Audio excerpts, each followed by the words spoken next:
मेरा नाम है हमजा अज़हर सलाम और आप देख रहे हैं द पाकिस्तान डेली। आज हम 3 इश्यूज़ पे बात करेंगे। सबसे पहले हम बात करेंगे वज़ीर आज़म इमरान ख़ान साहब की पार्लियामेंट में स्पीच की। उसके बाद हम बात करेंगे शाह महमूद कुरैशी और बिलावल भुट्टो की अल्फाजी जंग की। और तीसरी हम बात करेंगे मुल्क में बढ़ती हुई लोड शेडिंग की, जिसका हैशटैग भी अब बहुत मशहूर हो गया है कि तब्दीली की लाइट चली गई है। वज़ीर आज़म इमरान ख़ान साहब ने नेशनल असम्बली के अंदर ये कहा है कि पाकिस्तान अफ़गानिस्तान के अंदर स्ट्रेटिजिक डेप्थ नहीं चाहता। इसका मतलब ये है कि जिस तरह बहुत सारे गैर मुल्की अनासर ये दावा कर रहे थे कि पाकिस्तान अफ़गानिस्तान के अंदर अपनी मर्ज़ी की हुकूमत मुसल्लत करना चाहता है, तो वज़ीर आज़म इमरान ख़ान साहब ने इस बात को बिल्कुल रद्द कर दिया है। और उन्होंने बड़ी कैटेगोरिकली कहा है कि जो पिछली हुकूमतों की स्ट्रेटिजिक डेप्थ की पॉलिसी थी अफ़गानिस्तान के हवाले से, वो इमरान ख़ान साहब की पॉलिसी नहीं है। और ख़ान साहब ने ये भी कहा है कि वो अमेरिका के साथ एक पीस के अंदर तो पार्टनर्स हो सकते हैं, अमन के अंदर तो उनका साथ दे सकते हैं, लेकिन कॉन्फ्लिक्ट के अंदर और जंग के अंदर वो उनके पार्टनर्स नहीं बन सकते और उनका साथ नहीं दे सकते। वज़ीर आज़म इमरान ख़ान साहब ने एक और बहुत दिलचस्प बात की और उन्होंने ये कहा कि पाकिस्तान का अफ़गानिस्तान में लेवरेज ही क्या है, सिवाय इस बात के कि कुछ उनके लीडरान की फैमिलीज़ पाकिस्तान में रहती हैं। तो वज़ीर आज़म ने असम्बली में ये पूछा कि वो क्या करें, क्या वो उनके फैमिली मेम्बर्स को जेल में डाल दें। तो वज़ीर आज़म ने पाकिस्तान की अफ़गान पॉलिसी के हवाले से काफ़ी क्लियर पॉलिसी स्टेटमेंट्स अपनी स्पीच में दी हैं। वज़ीर आज़म की स्पीच से चंद घंटे कबल बिलावल भुट्टो ज़रदारी और शाह महमूद कुरैशी के बीच में भी एक अल्फाजी जंग हुई। बिलावल भुट्टो ज़रदारी ने यहाँ तक कहा, उन्होंने वज़ीर आज़म इमरान ख़ान साहब को रिक्वेस्ट की कि वो पाकिस्तान की प्रीमियर इंटेलिजेंस एजेंसी ISI को ये डायरेक्शंस दें कि वो शाह महमूद कुरैशी का फ़ोन टैप करें, क्योंकि बिलावल भुट्टो साहब का ये कहना था कि जब शाह महमूद कुरैशी साहब पीपल्स पार्टी के दौर में वज़ीर ख़ारजा थे,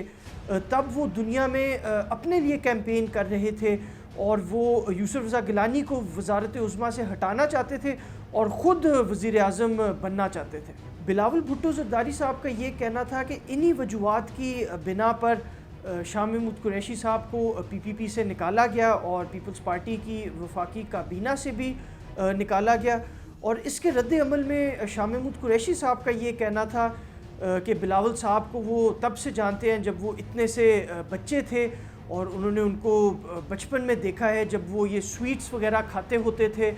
और उन्होंने ये भी बोला है कि वो उनके बाबा को भी, ज़रदारी साहब को भी बड़ी अच्छी तरीके से जानते हैं। और फिर जब वो पार्लियामेंट से निकले और उन्होंने एक रिपोर्टर से बात की, तो शाह महमूद कुरैशी साहब का ये कहना था कि बिलावल भुट्टो ज़रदारी साहब अभी एक प्रोसेस से नहीं गुज़रे और अभी उनमें पॉलिटिकल मैच्योरिटी नहीं है। और अगर वो शाह महमूद कुरैशी साहब का ये कहना था कि अगर बिलावल साहब वफाकी पार्लियामेंट में, नेशनल असम्बली में ड्यू प्रोसेस की बात करते हैं, तो शाह महमूद कुरैशी साहब ने ये पूछा कि सिंध में बिलावल भुट्टो ज़रदारी साहब की जहाँ हुकूमत है, वहाँ क्यों नहीं अपोजिशन लीडर्स को बजट पे बोलने का सही तरीके से मौका दिया गया। हम आपको एक बहुत अहम बात भी याद दिलाते चलें कि जैसे ही शाह महमूद कुरैशी ने पाकिस्तान पीपल्स पार्टी को खुदा हाफिज़ कहा, जब उनसे वज़ारत ख़ारजा छीनी गई, तो उसके कुछ ही अरसे के बाद उन्होंने पाकिस्तान तहरीक इंसाफ का इंतखाब किया।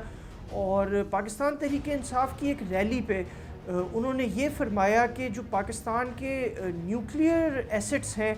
वो ज़रदारी साहब की लीडरशिप में सेफ़ नहीं है। और ये बात उन्होंने अपने साबिक बॉस के बारे में कही थी, जो कि साबिक सदर आसिफ अली ज़रदारी हैं। और इस बात पे लोगों को बड़ी तशवीश हुई थी कि कुछ महीने पहले तक वो उसी बंदे के वज़ीर ख़ारजा थे और कुछ तलखी के बाद और कुछ मामलात के बिगड़ने के बाद वो उसी बंदे पे यहाँ तक इल्ज़ाम लगा रहे हैं कि उनकी सुपरविज़न में या उनकी लीडरशिप में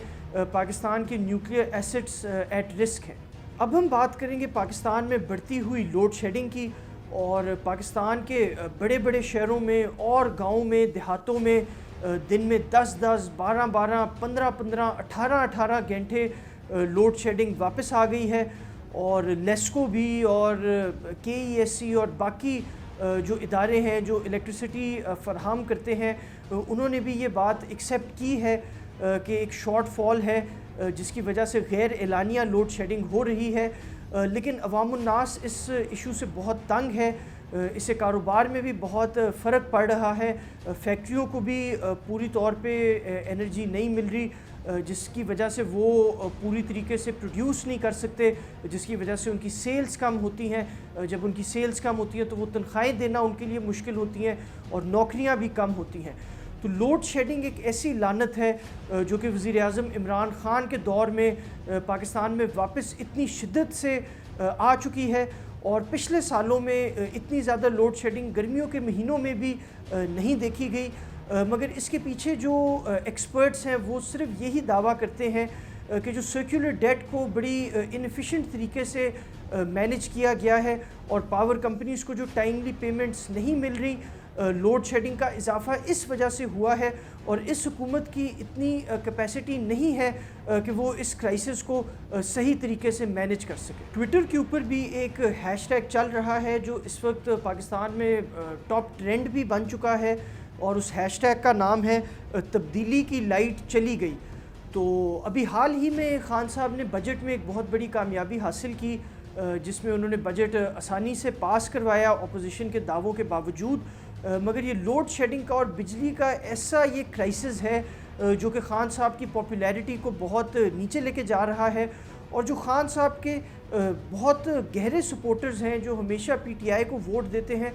وہ بھی اس بات پہ سوال اٹھا رہے ہیں کہ کیوں خان صاحب کی حکومت یہ بجلی کے کرائسس کو سالو نہیں کر پا رہے۔